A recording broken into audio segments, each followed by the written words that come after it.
Bueno, con Claudio Fantini. ¿Cómo estás, Claudio? ¿Qué tal, Hoy se Jorge? produjo un capítulo parecido al que ya había ocurrido hace poquito con Venezuela. En una instancia importante de la Organización de Estados Americanos, la Argentina no votó con la mayoría de los países, que votó una condena, entre otras cosas porque el régimen nicaragüense metió preso a candidatos a presidente. Así es, lanzó una ola de detenciones de candidatos presidenciales.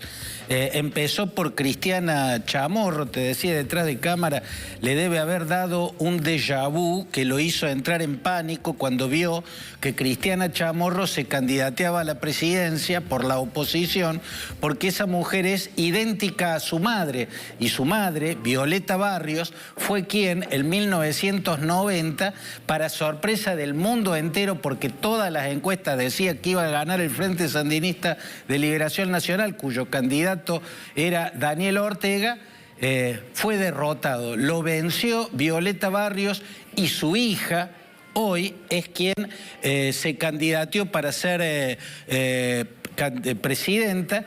Y creo yo que el temor que le dio lo hizo entrar en pánico y empezó esta ola de detenciones por Cristiana Chamorro, pero siguió con su primo, que también es precandidato, y siguió con 5 candidatos más de la oposición, y luego siguió con más detenciones y encarceló a dirigentes. Son 13 en total los opositores que han sido encarcelados, entre ellos, Jorge,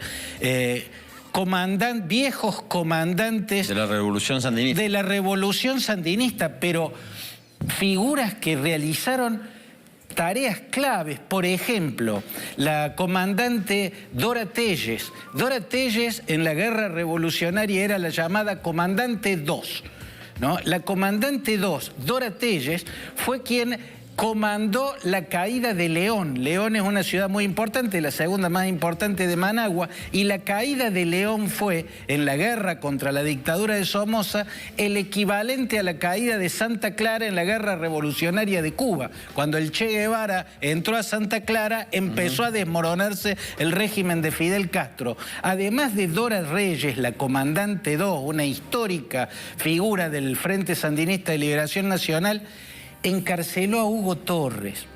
Hugo Torres, además de haber con el comandante Cero protagonizado el asalto al Palacio Nacional, fue el guerrillero que participó de un comando que fueron 13 guerrilleros, un grupo comando de élite que tomaron por asalto la residencia de un ministro de la dictadura de Somoza y tomaron por rehenes a todos los invitados que tenía el ministro, y con eso exigieron la liberación de muchos presos sandinistas, entre ellos Daniel Ortega.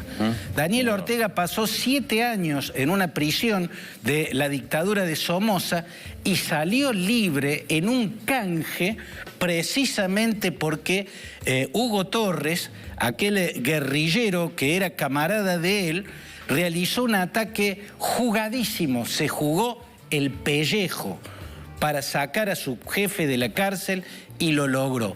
A ese hombre que en 1974 se jugó el pellejo para sacar a Daniel Ortega de la cárcel, hoy Daniel Ortega está encarcelando.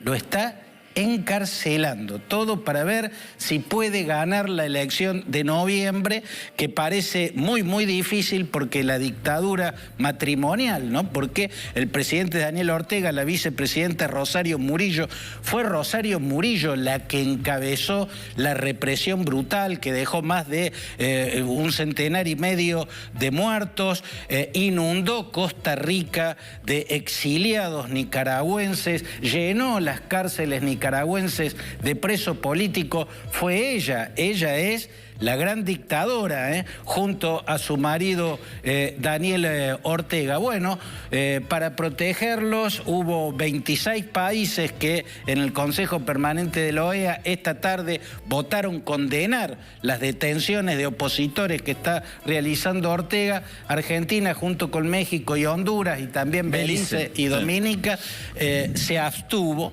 Realmente es muy raro porque entre los presos está Arturo Cruz, que es amigo.